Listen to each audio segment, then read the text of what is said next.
Ay, sorry. Sorry. Ayan.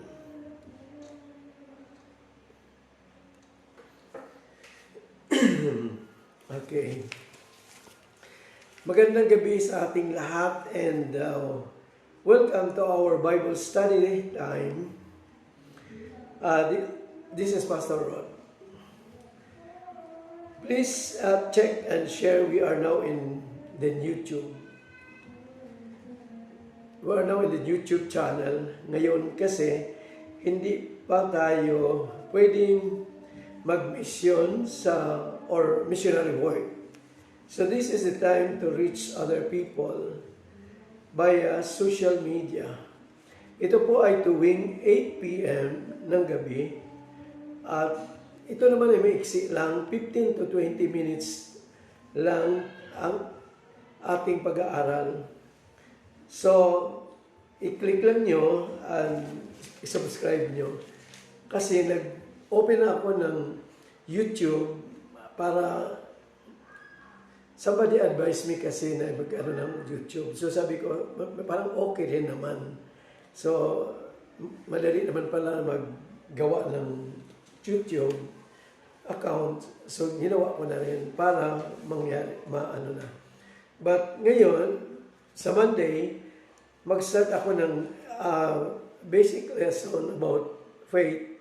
But ngayon ay ating pag-aralan ay tungkol sa patay sapagkat ngayon ay kaarawan ng patay, nagsiselebrate. So ngayon ay gabi ng magsisimula ang celebration ng araw ng mga patay, yung All Souls Day. So ating pag-aralan tungkol sa mga patay. May mga aral kasi at doktrina na nagsasabi na ang kaluluwa ay sa purgatorio. May nagsasabi namang parang bulang na wala. At may nagsasabing nasa langit na, nakapiling na ng Diyos. Iba't iba. At iba't iba ang kanilang paniniwala. So, ating pag-aralan ang ayon sa Biblia, ano ang katotohanan tungkol dito? Nasaan ba ang mga patay ngayon? Nasa langit na ba? Kasi kung minsan, palagi kong pag tayo nakikiisa sa mga may service sa patay, minsan sabi ng pastor, ay nasa langit, nasa piling na ng Diyos ang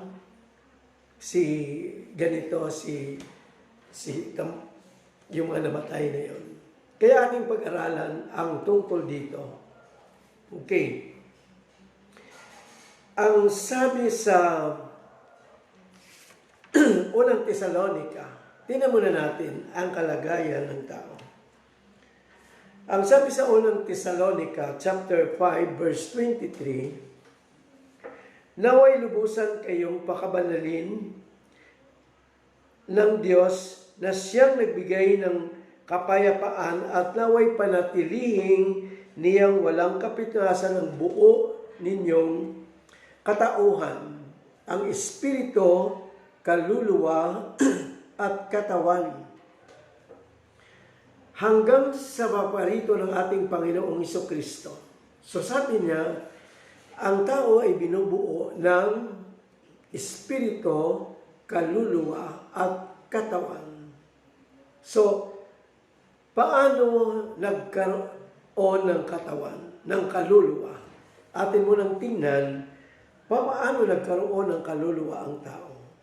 Okay. Una, tingnan natin ang Genesis. Paano ba nilalang ng Diyos ang tao? Okay.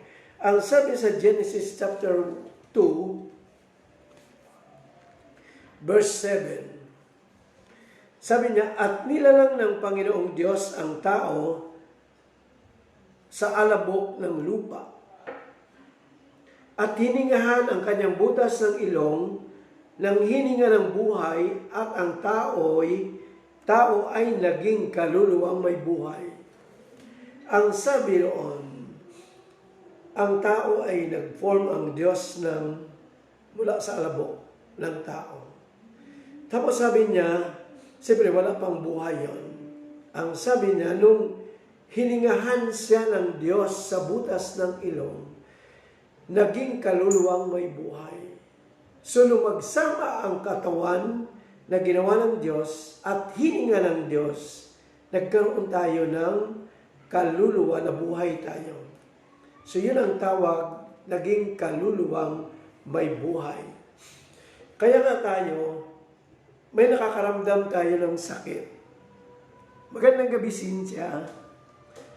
May nakakaramdam tayo ng sakit. Diyan dahil yan ang kaluluwa.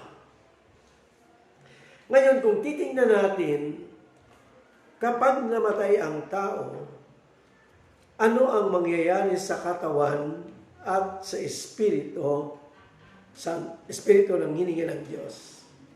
Ang sabi naman sa mga ngaral, chapter 12, verse 7, alalahanin mo siya bago manumbalik sa lupa, ang ating katawang lupa at ang ating espiritu ay magbalik sa Diyos na may bigay nito.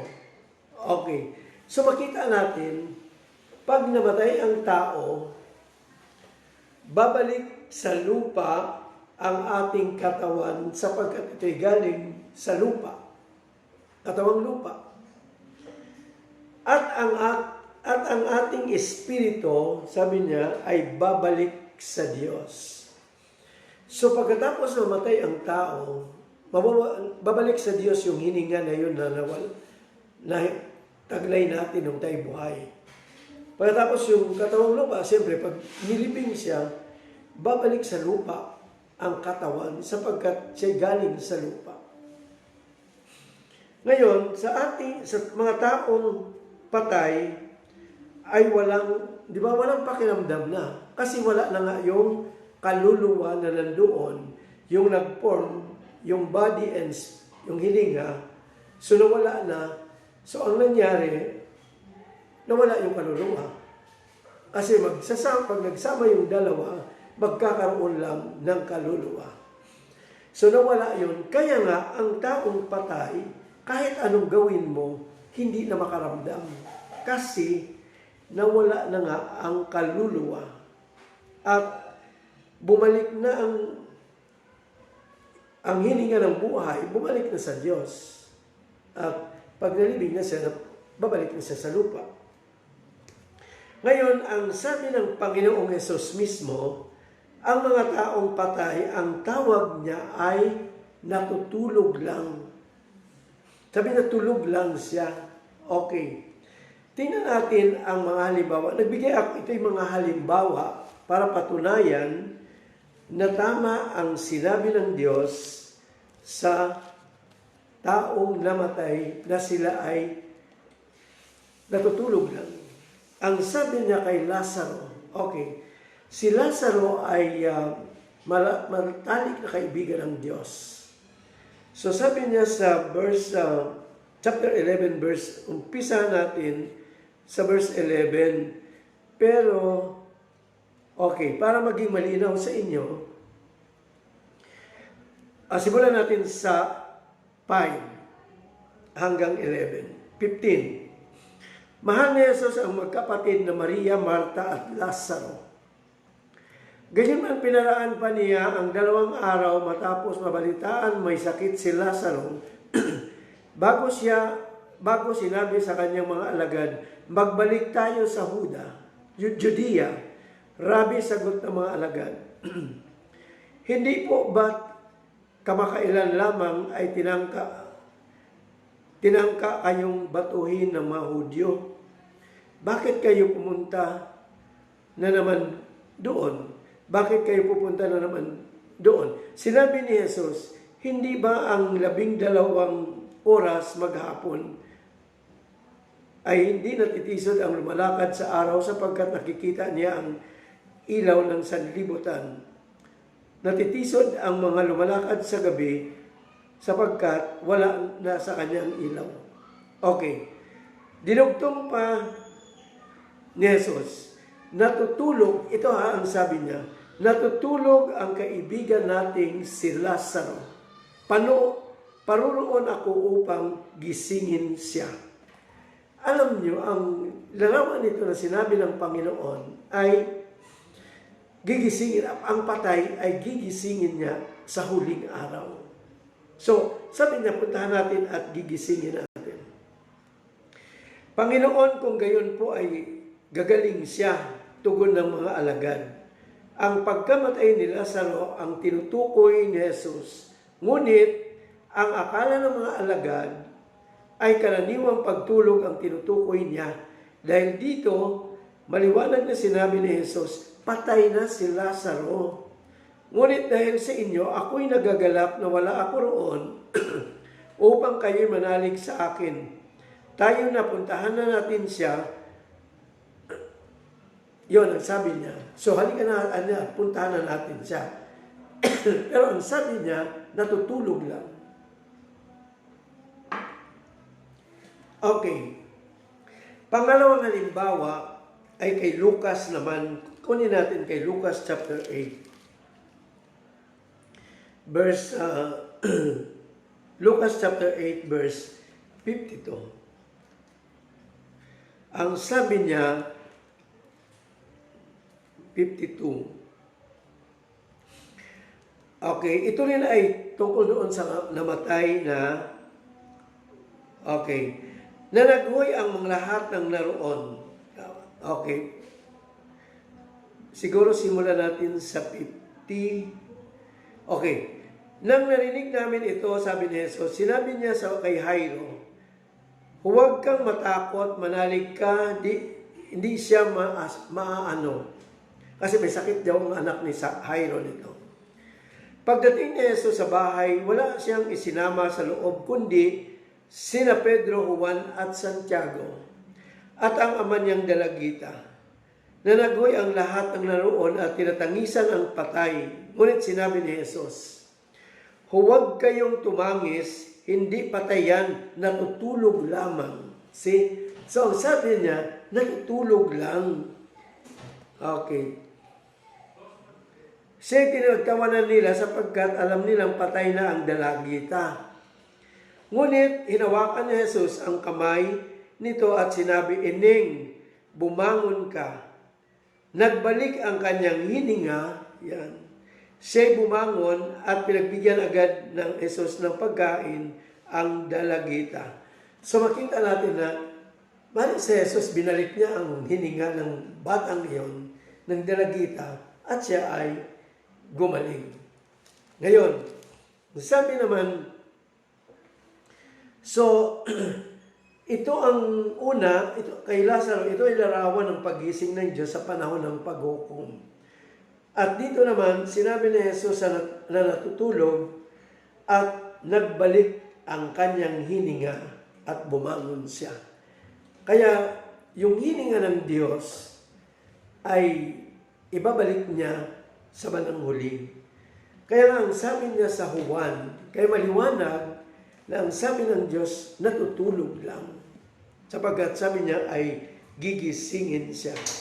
Ang sabi sa chapter 6, verse 39 to 40, sabi niya, at ito ang kanyang kalooban, huwag kong pabayaang mawala kahit isa sa mga ibinigay niya sa akin, kundi muli kong bubuhayin sila sa huling araw. Ibig sabihin, itong mga namatay, bubuhayin ng Diyos sa huling araw. Kaya nga, kung siya'y bubuhayin, ibig sabihin, patay nga siya. Kasi bubuhayin siya. So, sabi niya hanggang 40:39, tapos sapagkat ito ang kalooban ng aking Ama, ang lahat na nakakita sa akin at nanalig sa anak, ay magkaroon ng buhay na walang hanggan at sila'y muli kong bubuhayin sa huling araw. So mabubuhay ang mga patay sa huling araw. Sabi niya sa verse 40. Okay, verse 44. Walang nakakalapit sa akin maliban dalhin siya ng Amang nagsugo sa akin.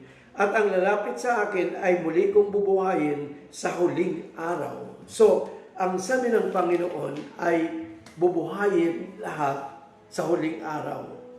At ang lahat ng ibabangon or bubuhayin sa huling araw ay doon yan sa araw ng paghuhukom. Kaya nga sabi sa chapter 5, verse 28 to 29.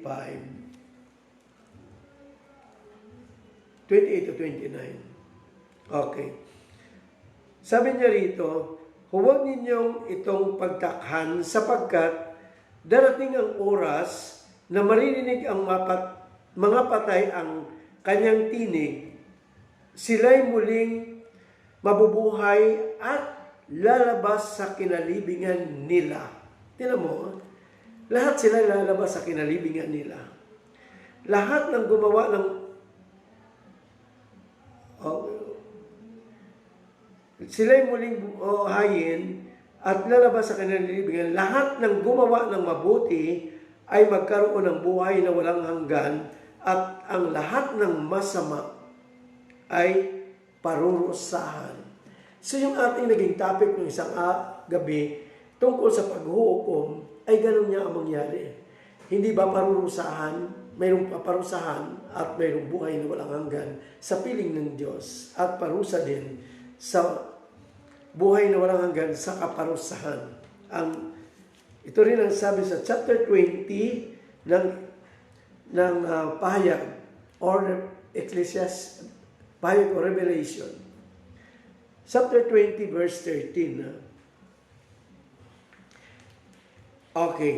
Sabi sa verse 13, maliwanag din ito na sinasabi na bubuhayin. Iniluwal ng dagat ang mga patay na nasa sa kanya. Inilabas din ang kamatayan at ang Hades ang mga patay na naligalagak sa kanila. Hinatulan ang lahat ayon sa kanilang mga ginawa. Dito makita natin na ang lahat na kung saan ka inilibing, ibig sabihin, doon ka gigisingin ng Diyos. Kung saan ka nilibing, sabi nga niya, mayroong iluluwal ng dagat ang mga patay na nasa kanya.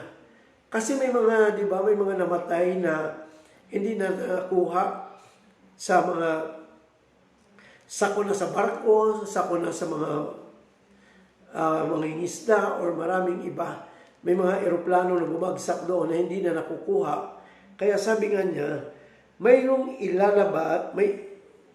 iluluwa ng dagat ang mga patay na nasa kanya. At sabi na, inilalabas din ng kamatayan at ng Hades ang mga patay na nalagak sa kanila. Ibig sabihin ng Hades, kamatayan at ng Hades, no? Ang Hades kasi dalawa ang kahulugan.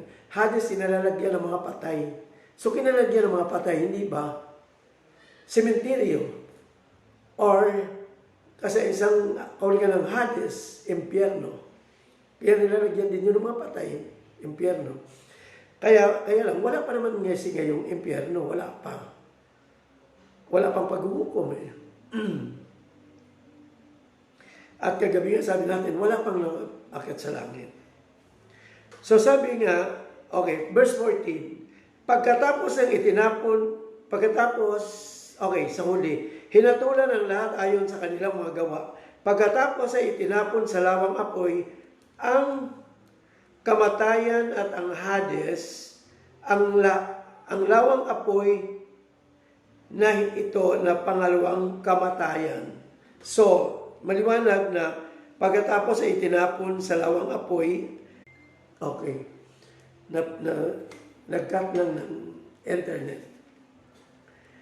So, ngayon ang sabi, ang sabi ng iba ay nasa langit na, alam nyo, wala pang tao sa langit. Si Jesus pa lang ang nandoon na bumaba na nabuhay muli. Ang sabi sa chapter 3 ng John, verse 13. Chapter 3, verse 13. Walang umakyat sa langit, kundi ang bumaba mula sa langit ang anak ng tao. Maliwanag dito na wala pang mga patay na umakyat sa langit. Sapagkat ang sabi ng Panginoong Hesus ay, ang bumaba pa lang ang siyang umakyat. Wala pang namatay na umakyat sa langit. Kaya lahat sila ay natutulog pa lang doon sa kanilang kinalilibingan. Sapagkat naghiwalay yung kaya ang totoo, kung titingnan natin, temporary na wala ang kaluluwa. Babalik lang yun. Sabi ng kanina sa ating binasa, babalik lang ang kaluluwa kapag ginising na ng Panginoon sa oras ng paghatol para ibabalik ang kanyang hininga para buhayin siya. Kaya lang, magiging iba na ang kanyang kalagayan. Kaya ang sabi niya sa unang Tesalonica, okay, papunta natin sa unang Tesalonica, sa chapter 4, verse 13. Umpisa tayo sa 13 hanggang 18. Sabi rito, mga kapatid, ibig naming malaman ninyo ang katotohanan tungkol sa mga namatay, na ang hindi na kayo magdalamahati tulad ng mga taong walang pag-asa. Naniwala tayo na si Jesus ay namatay at muling nabuhay, kaya naman naniwala tayong bubuhayin din ng Diyos ang lahat ng namatay na nanalig kay Jesus upang isama sa Kanya. See? So ang bubuhayin, yung nanalig sa Kanya. So lahat ng may pananampalataya na nanalig sa Kanya ay isasama sa Kanya. Pero ang kanina sabi nga, ay sa kaparusang walang hanggan ang paparusahan ang masama. Sabi niya sa verse 15, ito ang aral ng Panginoon na sinasabi namin sa inyo, pagparito ng Panginoon, tayong mga buhay ay hindi mauuna sa mga namatay na. Sa araw na iyaon, makasabay ng malakas na utos ng tinig ng arkanghel at ang tunog ng trumpeta ng Diyos. Bababa ang Panginoon mula sa langit, bubuhayin muna ang mga namatay na nanalig kay Jesus. See? So kung ang nandoon na sa langit na sinasabi ng iba na nasa langit na ang mga namatay, sinong bubuhayin niya rito? Maliwanag ang aral ng Biblia. So pagkatapos tayong mga buhay pa ay titipunin niya sa ulap at isasama sa mga binuhay upang salubungin sa papawirin ang Panginoon. Sa gayon, makakapiling niya tayo magpakailanman. Kaya nga, mag-aliwan kayo sa pamamagitan ng mga aral na ito. So dapat sabi nga, mag-aliwan kayo, magpalakasan tayo, sapagkat ibig sabihin, mayroon tayong pag-asa. Kung tayo may pananalig at pananampalataya sa Diyos, mayroon tayong pag-asa, sapagkat gigisingin din naman tayo ng Diyos at isasama sa Kanya. Subalit, ang hindi at walang pananalig, hindi sumusunod sa Kanya at walang alam sa aral ng Diyos, mahaptao tayo sapagkat kaparusahan. Sabi ka sa unang Korinto chapter 15, okay, dito tayo sa unang Korinto chapter 15, verse, umpisa natin sa 40. Ang sabi rito, kasi sa pagdating ng Panginoon, magkaroon tayo ng bagong katawan. Yung mga namatay na yon na nasa libingan, nabubuhayin niya, magbapalit na ang kanilang katawan. Iba na ang hindi nakagaya natin ang katawan, kung hindi panlangit na katawan. Tayo man na buhay, kung sakaling bumating ang Panginoon at buhay pa tayo, magbabago din tayo. Sapagkat ang sabi niya sa verse 40, okay, May mga katawang panlangit at mayroon namang panlupa. Iba ang kariktang panlupa at iba ang kariktang panlangit. So yun ang sabi niya. Sa verse 42, sabi niya, ganyan din ang muling pagkabuhay. Ang katawang inilibing ay mabubulok, ngunit di mabubulok ilanman ang katawang muling binuhay.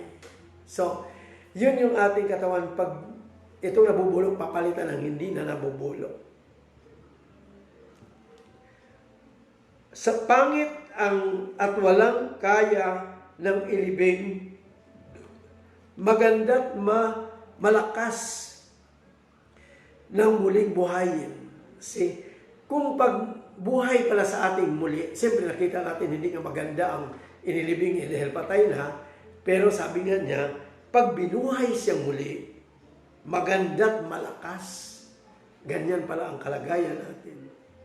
So inilibing na katawang panlupa, muling mabubuhay sa katawang panlangit. Yan. So inilibing na panlupa, mabubuhay ang panlangit. So kung mayroong katawang panlupa, mayroon ding katawang panlangit. Yan. So maliwanag. So sa isang kisap mata, tayo ay babaguhin. May katawang panlupa at may katawang panlangit.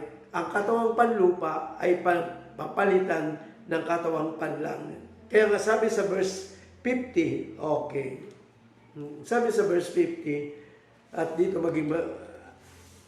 magtapos tayo. Sabi niya, ito ang ibig kong sabihin mga kapatid, ang binubuo ng laman at dugo ay di magkaroon ng bahagi sa kaharian ng Diyos at ang katawang panlupa ay di maaaring magmana ng buhay na walang hanggan. So, kasi nga, matcha-change. Wala nang spiritual na tayo on.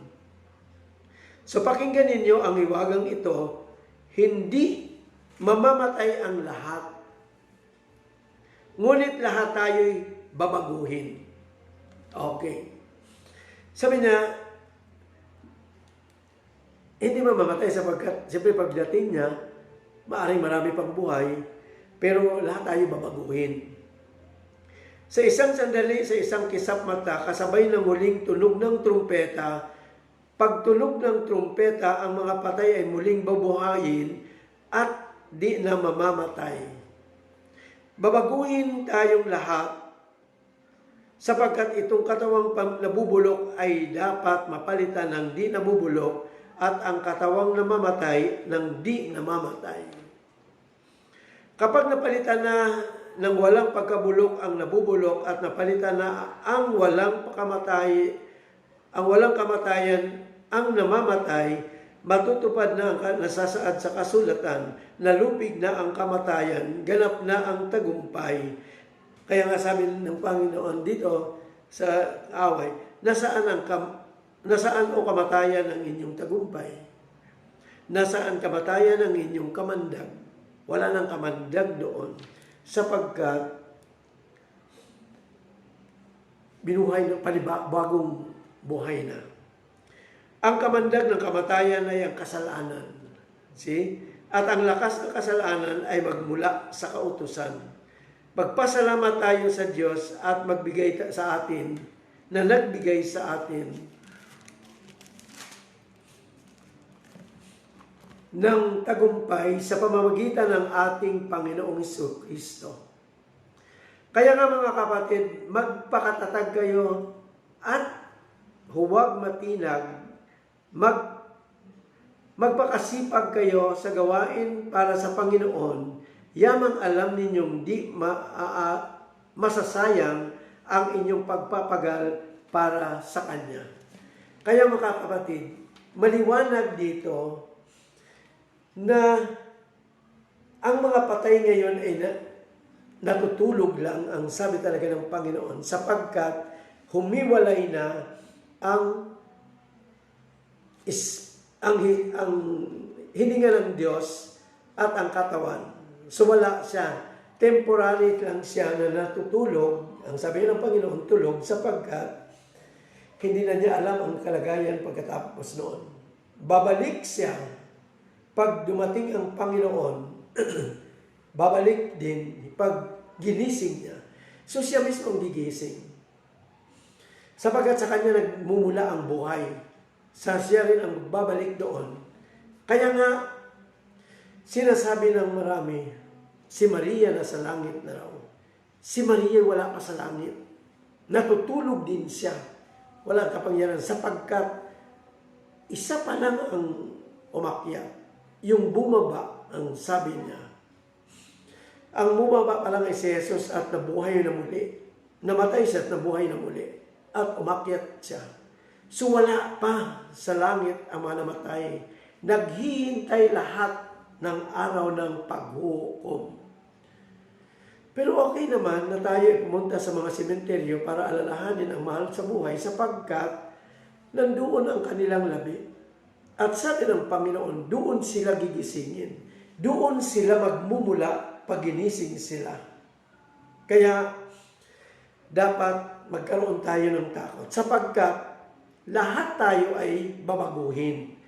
Subalit, ang taong bubuhay na kasama ni Kristo sa piling niya, at sabi nga niya, doon sa ating napag-aral sa paghukom, wala ng pagluha, wala ng sakit, wala lahat ng masaya rin magpupuri na lang sa Panginoon. Subalit, ang sabi niya kanina, yung parurusahan ay sa kaparusahang walang hanggan. Nandoon din sila. Sapagkat, alam nyo, kapag bumalik ang Espiritu ng Diyos at bubuhayin tayo, ibig sabihin, nandoon na ang kaluluwa. So kapag mayroong kaluluwa, nakaramdam na siya ng sakit. Kaya nga ang parurusahan sa impyerno, yung mga masasama, makaramdam na sila ng sakit sapagkat binuhay na silang muli. Kaya nandoon na ang paghihirap. Kung alam lang ng lahat, sana yung mga nakikinig na hindi pa wala pang ganap na pananampalataya, sikapin ninyo sapagkat ang tanging paraan para maligtas tayo sa kaparusahan ay ang pananampalataya. Ang pananampalataya na tamang kahulugan, na ibig sabihin, ang pananampalataya ay pagtanggap ng kanyang mga salita, pinamuhay mo, pinaniwalaan mo at ipinamuhay mo. So dapat pag-alam ng kanyang mga salita. At kagaya nito, aral nito. So hindi tayo nag-isip na anong bahala, wala pa naman kasi nakarating doon. So wala pang alam. So dapat ay hindi niya napaghandaan ng maraming tao. Magandang gabi. So, kung ang tao hindi alam kung anong kahinatnan at anong kararatingan niya, kawawa siya. Kaya sa ngayon buhay siya, wala siyang paghanda. Kinakailangan naghahanda tayo habang tayo nabubuhay sapagkat pag namatay tayo, yan ang end ng buhay natin, ng katawan natin, ng ating buhay. At doon lang natin tayo husgahan ng Diyos kung ano ang ginawa natin nung tayo nabubuhay. Alam nyo, wala tayong itatago sa Diyos kung ano ang ginawa mo sapagkat ang sabi ng Diyos doon sa 33 ng awit, tandaan natin, at ito ang huli natin na mula sa langit ang kanyang minamasdan ang lahat ng tao na kanyang nilalang. Kaya nga alam niya, pagdating ng araw ng paghuhukom, alam ng Diyos kung anong ginawa mo. Nakatala yan sa aklat ng buhay mo. So kung wala kang ginawa, masama ang lahat na nakatala. Pakaparusahan. Kaya nga, dapat may alam ng salita ng Diyos para tayo ay makapaghanda, makapabuhay tayo na may pagsunod sa Diyos. Amen? Purihin ang Diyos at tayo'y manalangin. Ama, maraming salamat sa paalala mo sa amin, Panginoon. Kung papaano, Panginoon, ang mga namatay na naroon. na katotohanan, Panginoon, na natutulog nga lamang sila, tinatulog mo lang, sapagkat nandyan na sa iyo ang hininga ng buhay. Subalit, Panginoon, mayroon kang paalala na mayroong tungo sa buhay na walang hanggan sa piling mo at mayroon sa buhay na walang hanggan sa kaparusahan. Panginoon, sa mga makapakinig nito na wala pang ganap na pananampalataya, buksan mo ang kanilang puso at isipan at pangunawa para maging aral sa kanila. Malaman nila ang katotohanan kung saan sila tutungo at ano ang kinalalagyan. Kaya Panginoon, sa iyo namin pinagkatiwala ang aming pag-aaral. Ang aking dalangin, Panginoon, pagpalain mo ang lahat nakiisa sa aming pag-aaral. Pagpalain mo ang kanilang buong sambahayan, ingatan at protektahan sa mga salot na lumalaganap sa mga panahong ito. Pagpalain mo rin, Panginoon, ang aming Pangulo. Bigyan mo siya ng karunungan na nagmumula sa iyo. At ingatan mo rin ang kanyang buong sambahayan sa mga salot na lumalaganap sa mga panahong ito. Panginoon, naniniwala ako na mahal mo ang aming bansang Pilipinas sapagkat ipinigay mo sa amin itong aming Pangulo ngayon na naging matapang. At ngayon ay maraming lumalabas na kanina lang, Panginoon, ay nakita ko sa social media kay Banat Bay na lumabas ang mga kaaway ng bayan at nagpahayag sila ng katotohanan. Para, Panginoon, na katotohanan na ngayon na pinagtagumpay mo ang aming bansa. Panginoon, maraming salamat sapagkat alam kong mahal na mahal mo ang aming bansa. Kaya Lord, ang aming ding dalangin isa pa na sana, Panginoon, ay iyong tugunin ang aming patuloy na dalangin sa iyo. Mahabag ka sa amin at maawa, Panginoon, patigilin mo na ang paglaganap ng mga virus ng salot nito, Panginoon, sa aming bansa at sa buong daigdig. Lord, sa iyo namin ipinagkatiwala ang aming pag-aaral at ang aming mga dalangin. Sa pangalan ni Jesus na aming Panginoon at sa pamamagitan ng iyong banal na Espiritu. Amen. Magandang gabi sa inyong lahat at ang lahat na nakinig ay pagpalain ng Diyos.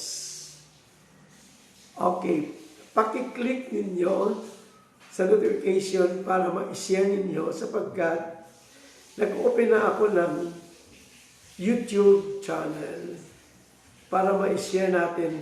Wala tayong mission time ngayon. So, nakita ko, ito ang time. Kasi kung sa YouTube siya, mas marami ang makapag-open at maraming mararating. Sapagkat kahit sa Facebook kasi ay alam ko maraming nakarating sa malayong lugar. Kaya purihin ang Diyos ngayon.